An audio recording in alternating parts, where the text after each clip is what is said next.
Namaskar. Welcome to this special transmission. I have some updates on thousands of students being repatriated from the United States.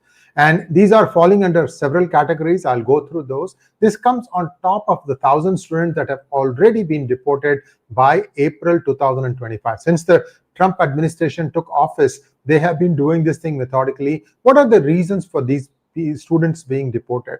And I've always told all our viewers, students who are watching this thing, please, your parents have shed blood to get you into a US college, get your education, put your head down, don't get involved in any political expressions. Just finish your field of study, get knowledge, and then think of what you want to do in your future. Don't get involved in all these political protests, please. Even though it might be, especially don't listen to some of your newly made friends in the campuses who might try to tell you that this is for a just cause. It's just not worth the trouble. That's all I can say. I have a small slide deck to show you what kind of students are getting deported. So you have some idea what are the reasons that are being used by the Trump administration to deport you. Here we go. Small request to all of you to first like this video. And if you have not already subscribed to our channel, do subscribe to our channel. Here we go. US has revoked 6,000 student visas. What are the different types of visas? F1, and I'm going to tell you some more categories also are coming under it. And this is coming because of overstays and legal violations and alleged support for terrorism. See, legal violations could be that, you may have committed some kind of an offense for which you might have been summoned to come to a court or something where you have had a brush with the law.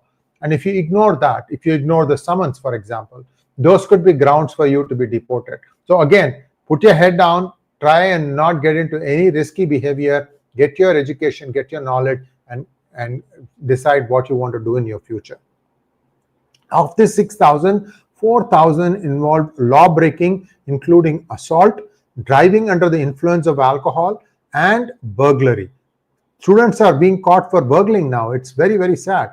Around 200 to 300 students were flagged for alleged links to pro-Palestinian campus protests and for supporting Hamas. So you can see this is not a small line. This is just growing.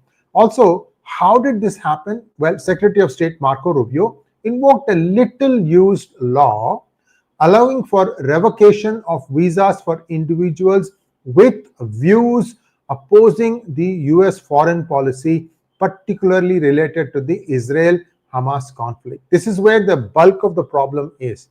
Trump administration linked several revocations to pro-Palestinian campus protests since October 2023. See, they can do it even from the protests that took place during the Biden administration.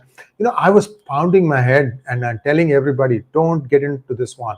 Even Americans, don't get into this. This can only be bad news for you later down. You could be ruining your future. See, all these things are now coming home to roost. I'm sorry to say this thing. Those of you who got caught up in the moment, there is no reverse gear, I'm afraid. So let's see how this plays out. I hope you are not affected. Even minor infractions, traffic violations, database flags via National Crime Information Dragnet sweeps reportedly led to visa cancellations. That's what I said, right? If you had done some crime, and for example, you did a speeding and you have to appear in court and you can plead guilty or not guilty, and then they'll levy the fine and so on and so forth. So if you skip those things, that could lead to a lot of problems. Now, the other thing is, if you overstayed, you finish your college education, you did not get practical training, but you are still hanging about, visiting places, friends, families and things of that nature, that also could trigger a return back. So this is something that many students, particularly from India, may want to keep track of. Remind yourself that if you did this, it's possible that you would also be getting ejected. This was something that the previous administrations were taking it leniently, but now they are really cracking the whip on this.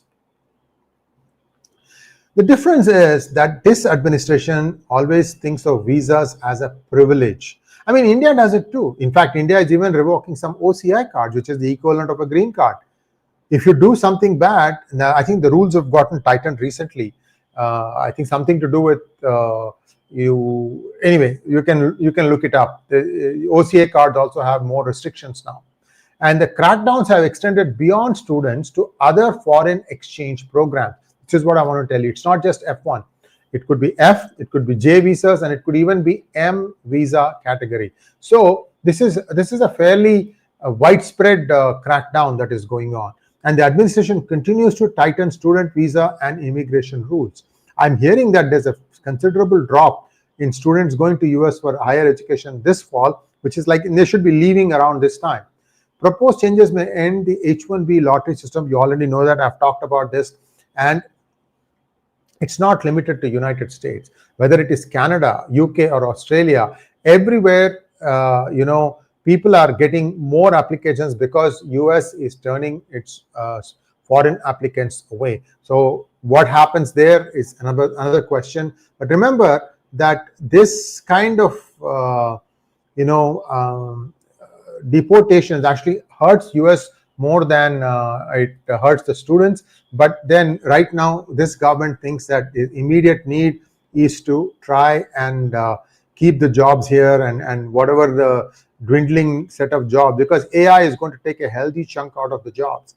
So they are trying to make sure that what is remaining will be with students, will be with American citizens or permanent residents or legal immigrants. So this is where things, and I told you about H1 also. The 60-day rule is being very strictly applied. 60-day rule or the I-94, whichever is the earlier time, that's what is your deadline to leave the country. I'm sorry to say all these things because I know that many of you have shed blood to get here, and unfortunately you might have gotten laid off for various reasons, not your fault, and then you suddenly are looking at a very bleak future.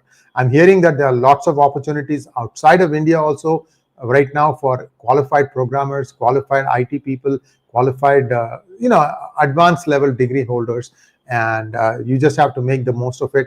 That's all I can say. I can leave you with only the words of encouragement. I feel for you. I know how this is. I was a student once, and things were a little bit simpler at that time, but now things have become a lot more complicated.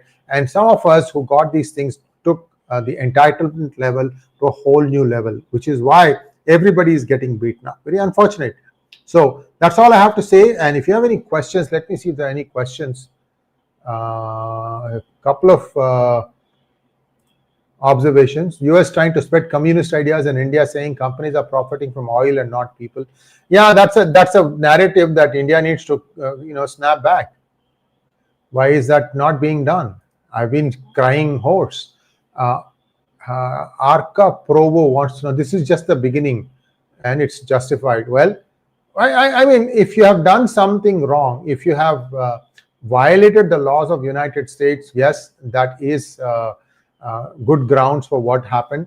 But at the same time, I don't want everybody to get tarred by the same brush. Sometimes you get caught up in the moment and somebody says, yeah, let's march for this, let's march for that. And then if that is used against you to deport you, very, very, very sad, because you end up without a degree and all the money, savings of your parents just goes down the drain. Some of them have sold their family silver to get you there. Vivek says your information is incorrect. The media simply reran the old news from earlier and those were retracted. I'm afraid immigration news is not your saying. Sorry about that, Vivek. Look at the reference links. Please say this thing again after you read the reference links. It's confirmed. We don't just like that go and say something. Please take a look at the reference links. You'll know. Okay, all right. That's all I have. Thanks for watching. Please like, share, and subscribe to our channel. Don't forget to click on the bell button for notifications. Namaskar.